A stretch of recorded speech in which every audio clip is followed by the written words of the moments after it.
Support for Financial Grown Up with Bobby Rebell and the following message come from TransferWise, the cheaper way to send money internationally. TransferWise takes a machete to the hefty fees that come with sending money abroad. Test it out for free at transferwise.com/podcast or download the app. I do these pieces on old stock certificates, which is ironic because it's basically dead money.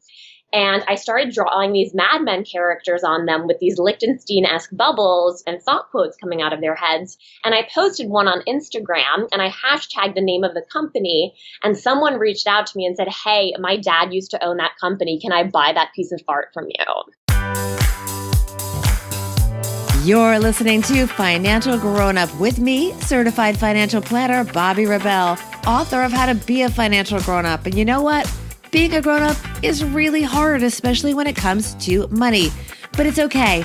We're going to get there together. I'm going to bring you one money story from a financial grown-up, one lesson, and then my take on how you can make it your own. We got this.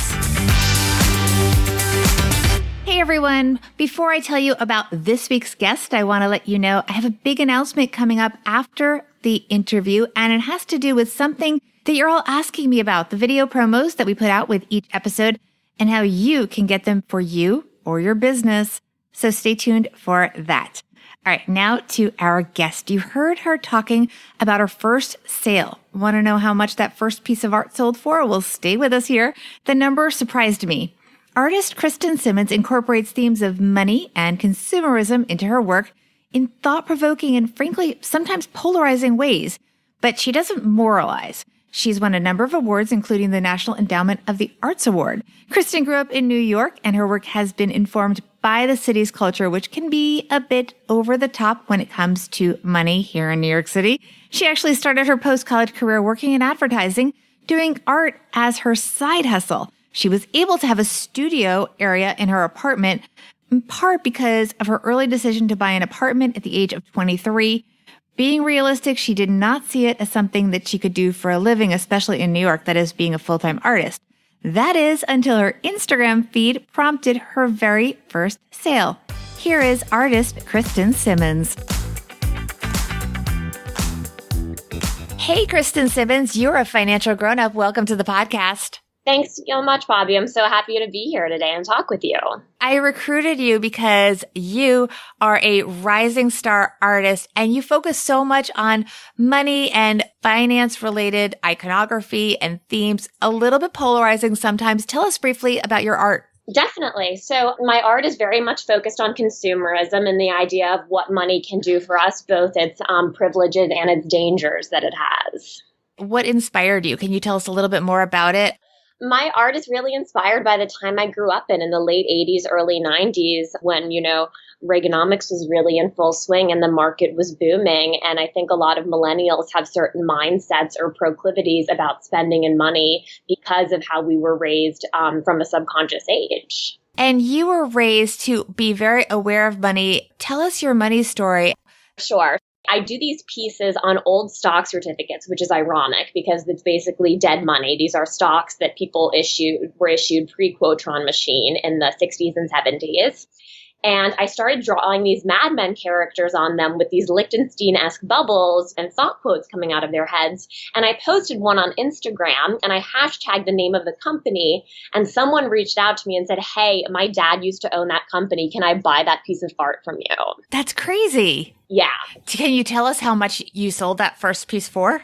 First piece I sold for $750. That's nice. Yeah, it's great. And it was a unique work. So now the work is escalated to a greater price, but my prints still go for around that. I'm a big believer in trying to make original art at a price where people who are saving can afford it and also can compound over time if an artist does well in their career. But it was an amazing moment and it really spurred me to think, okay, how can I hedge my marketing experience? And maybe I'm onto an idea here that other people are interested in. That's so interesting. How much of your art sales are tied to social media as opposed to people discovering it? Because I do know you do have showings in traditional art galleries. At the beginning, they were almost all tied to social media. Now I'd probably say about 30%. That's so interesting. So your Instagram and social media basically is disrupting I mean, not just yours, but Instagram in general and social media is disrupting the art world in a way that I don't know it is being talked about that much. It's fascinating. Yeah. And it has been for a while, and other websites too that are more run by artists or artist-run galleries where they don't take as big of a commission. It's still a very opaque market, the art world, and I don't even profess to know that much about it. I learn more every day, but I also kind of find it interesting because of that aspect and because it's still evolving and there are no set rules, quote unquote. What would be the lesson for people you got noticed simply by being proactive on social media and being compelling? I mean, your Instagram is really good. Thank you. I would say everyone has something to share. Everyone has a story to share or something that's unique or special about them. And don't be afraid to have that voice. Yeah, you may get criticized for it.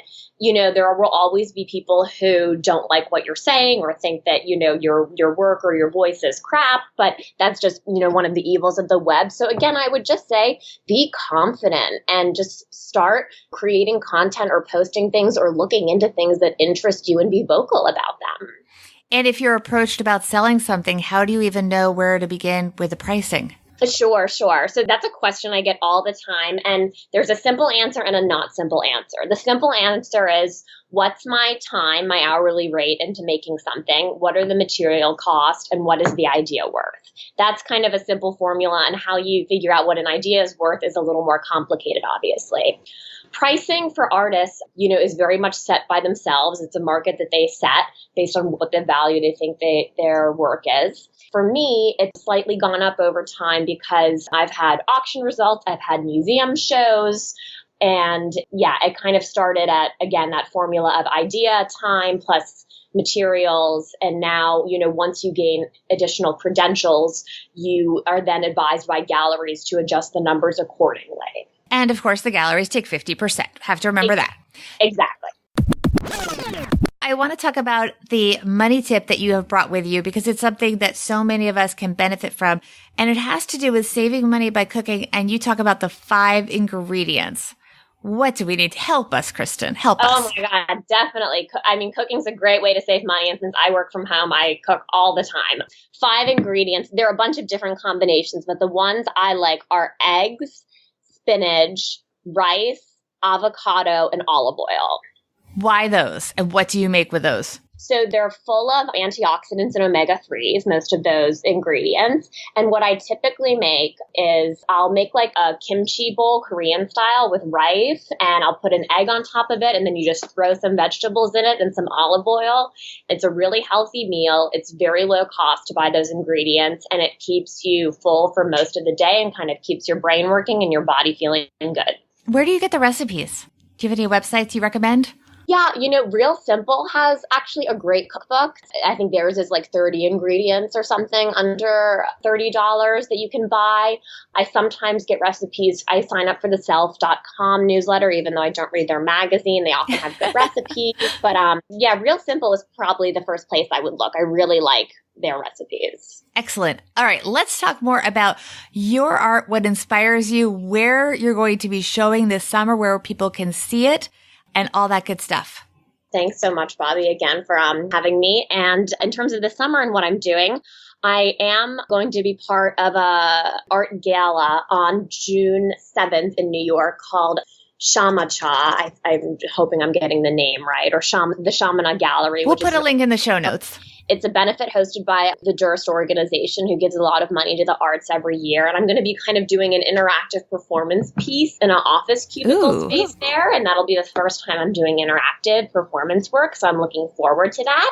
And then I will also be showing at the Hamptons Art Fair, which is on July 5th, because the 4th falls on a Wednesday. So there's that long weekend that comes back, July 5th to the 8th this summer with Gallery Mourlot. That's Mourlot.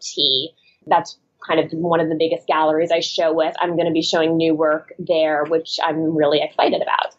And where can people find you on social, especially your Insta, but everywhere? Sure. So it's my name. It's Kristin Simmons Art. So Kristin, not En, SIMMONSART. That's my Instagram, and that's my website too.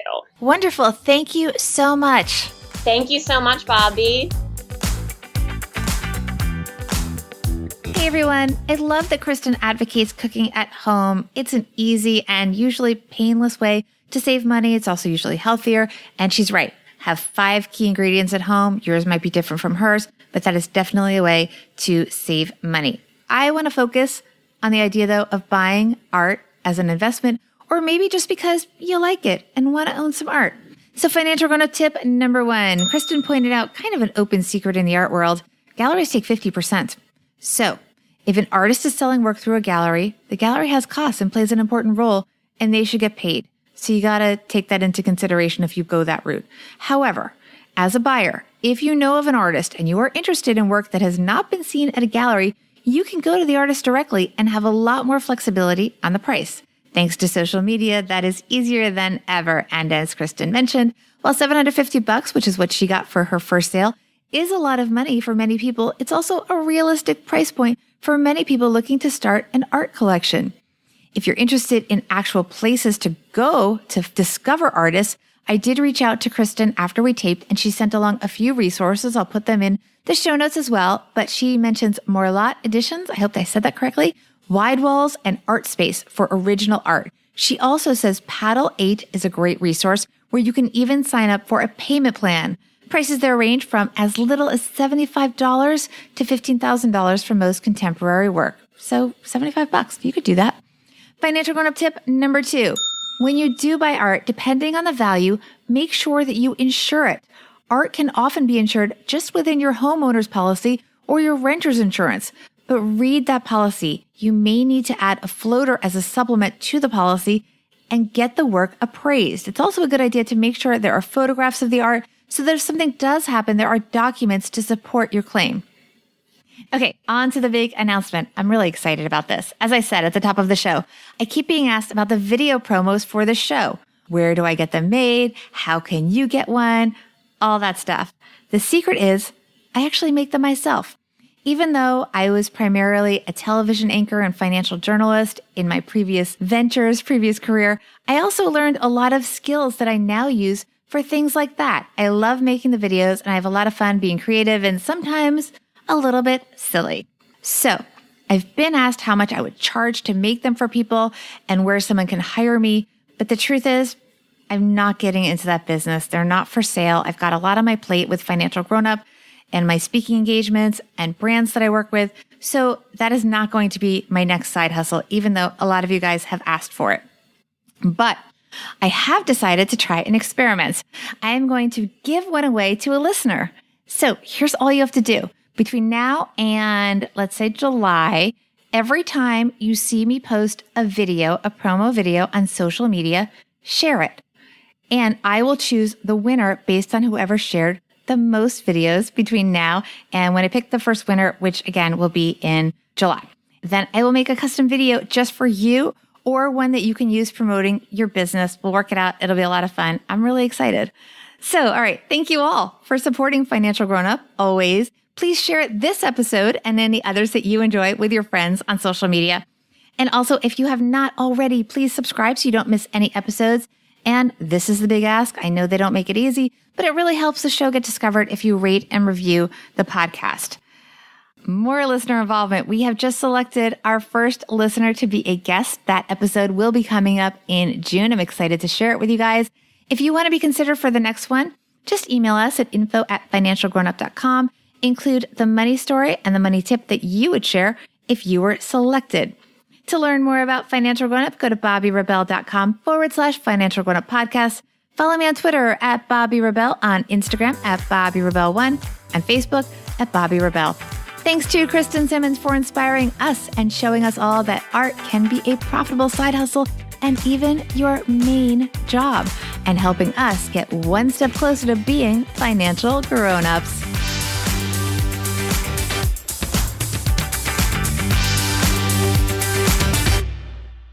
Financial Grown Up with Bobby Rebell is edited and produced by Steve Stewart and is a BRK Media production.